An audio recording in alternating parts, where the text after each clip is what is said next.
All right, begin.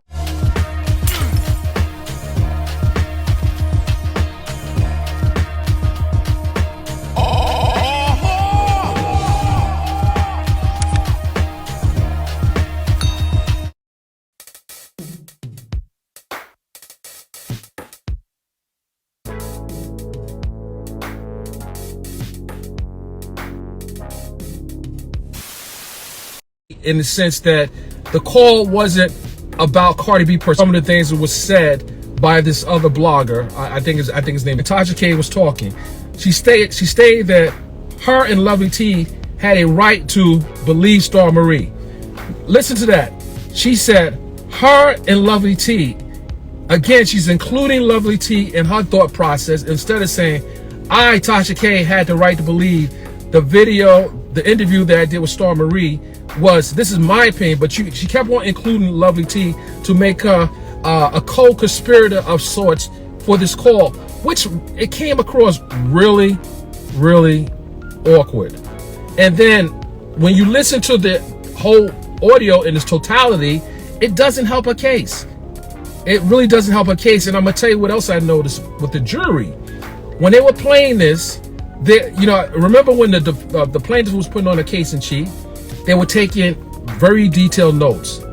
I saw some of the, I don't, maybe they were resting in their eyes, but they appeared to be kind of bored.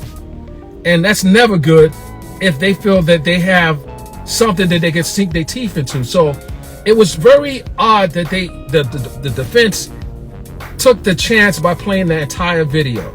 And I would just, again, hope that they have some kind of strategy for this. But as it stands now, I do not believe that this had some real value for the defense's case. And I would just say that tomorrow there will be a charge to the jury because the judge wants this case to be over with based on the way things are moving. So we'll go to the jury tomorrow. Now, where the verdict comes out, it may be tomorrow. They may come back with a relatively quick verdict. Because the defense, we have about another couple of hours for testimony, so they're going to have to put their case on. And you have to remember the length of time that Cardi and her witnesses were on the stand, and it was almost like it was seamless presentation of a case. This, on the other hand, I don't get that energy. So we have to just watch the outcome. And then again, what I tell people is the transcripts will be available at the conclusion, one way or the other. So then you can actually measure the weight of the reporting with the transcripts. Only thing you can't get out of transcripts is the color of the court, meaning the demeanor of different people. But I would tell you that it feels very awkward. And lastly,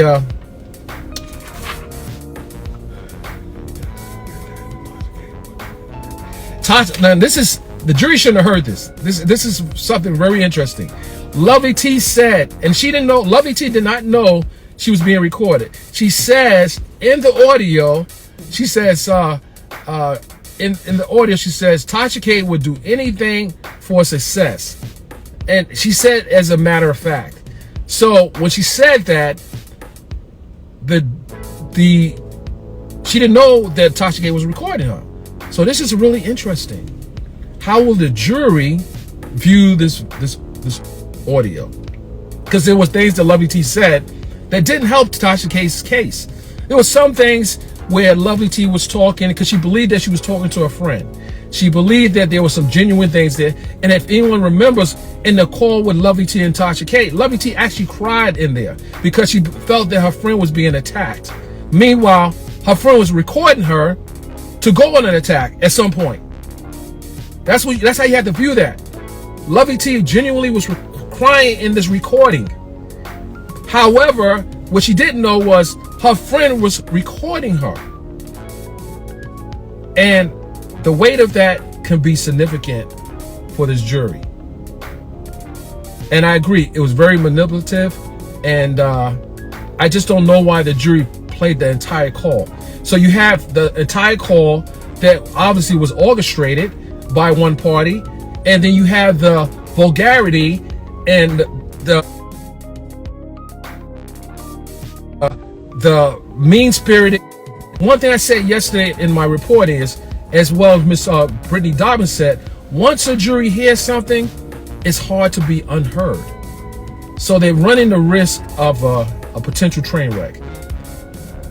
I have to go back in, and the reason why I'm recording in the car, because it's raining out here, and I'm not going to be recording in the rain and get my phone messed up. I know they said the iPhones don't get, it's waterproof and everything, but I'm not trying to do that.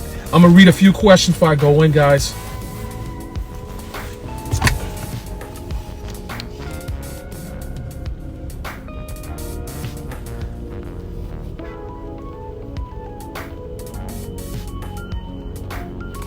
Someone asked the question, does the jury know that Lovelyti didn't know she was being recorded? The jury will know that during the lawyers for the plaintiff will make sure that that is clear, because that's going to be one of the obvious questions. Did Lovelyti know you were recording her at any point? And then once that question is asked to the jury, I mean to the defendant, then guess what? That opens a whole nother can of worms. And then you have to look at the weight of the call, because it's almost like one person has the script to a movie and the other person doesn't know what the script, what her part she has to deliver. So it's kind of like, why did they even take the risk of doing this? It's kind of weird. I'm going to read a few of the comments and see if I can answer any questions. Now, in Georgia, it's a one-party state. She can make the call. But that's not the issue. Just remember, that's not the issue of if it was illegal or not. Was it morally right for her to make a call to her supposed friend when her friend didn't know that she was being recorded? That's what it's not even matter if it's legal or not, because it wouldn't be entered into evidence if it wasn't legal. The point is that one person made a call that that her friend didn't know she was making the call to, so the call is being manipulated. You can only deduct based on that the friend was trying to manipulate the other friend, quote unquote.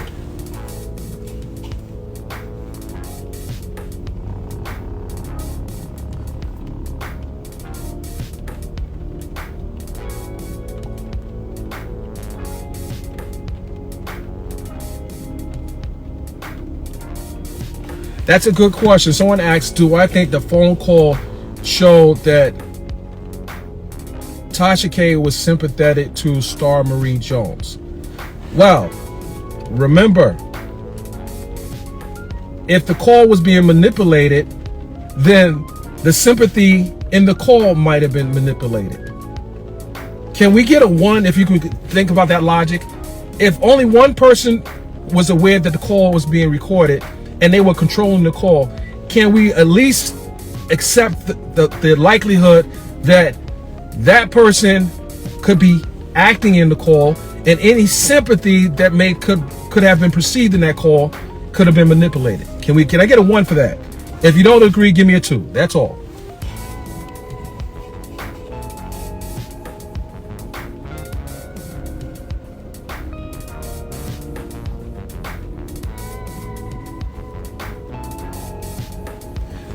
So I would say, again, I'm not an attorney. I'm just a regular Joe Blow doing my job. I wouldn't put too much weight in that particular call, unless there was some statements made by the other person that independently implicated her in some type of wrongdoing. But if the person, Tasha K, is manipulating the call by the questions, and Tasha K led the direction of the call by the questions that she was asking and the statements that she was injecting in the call. So it appeared that Lovelyti was listening, and then she gave honest feedback to what she was listening to. She was almost trying to defend Tasha K, and Tasha K was trying to get in, I guess, anything that would have pertained to Star Marie Jones, and she might have known that she might have suffered from some kind of mental illness. But even if that's the case, if you know that this person that you potentially are talking about and you did an interview with possibly suffers some type of mental illness, that doesn't look good for the jury. So that means you wouldn't manipulate someone or put someone on your platform that probably suffer from mental illness, and then you manipulated your friend to try to bring her in we knew this. Lovelyti never said, yes, we did this. Lovelyti never said that. She's probably wondering why she kept on saying we. But if you listen to the whole call, which is available, someone can post a link, someone can share the link. If you listen to the call, you can make your own independent judgment on how you perceive the call, the way it was going. So when she kept on saying the we, that, and then she kept on saying we as black woman. I'm like, huh? Anyway, it was just kind of odd.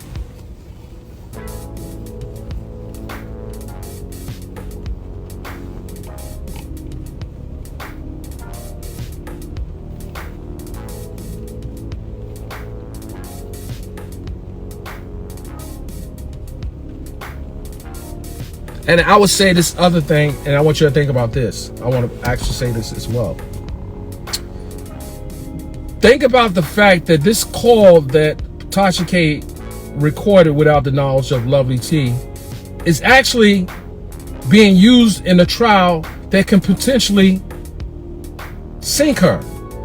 And I don't think that was the purpose of the call. I don't think Tasha K saw beyond what she was doing to try to. She probably thought that by her manipulating this call, and this is only speculation. This is opinion here. She probably was thinking that if she made this recording, she can use it and share with other bloggers and try to use that as a means of controlling the narrative with other bloggers. Because if I'm having a call, I have good, really close friends. I don't record my friends. It's when you recording someone, that means you at battle. That means you are trying to find something, or you're trying to protect yourself, or you're trying to do something where you can use it at a later date. But this call, the way the call was going, it wasn't like a protection call or a way of trying to preserve something that can help you later on. Well, actually it was, but this didn't help her later on, in my opinion. This call didn't help her. And I'm amazed that these lawyers thought it was a great idea to play this long video listening to their client cursing every other sentence. You can't say you can't even put out the images that someone might be racist when you are like kind of leading the racist campaign, so to speak. It's kind of weird. But again, guys, we're going to go back in. I don't know if I can sit through another long video of hers, but I will try to extract some of the parts of the video that they're playing. They're about to play another video, 18-minute video, but I'm gonna try to extract some of the meat of that video that they're going to play, because for some reason they feel that these videos is going to help their client, and I want to listen to it. I want to be very fair and see if there's something that was said that could potentially sway the direction of the case. And so far, I really haven't heard it, but I'm gonna listen to it. I gotta listen to it all. Unfortunately, I have to listen to it all, and once I do that, then we'll come back and we'll talk about it. Hope you guys enjoyed the coverage.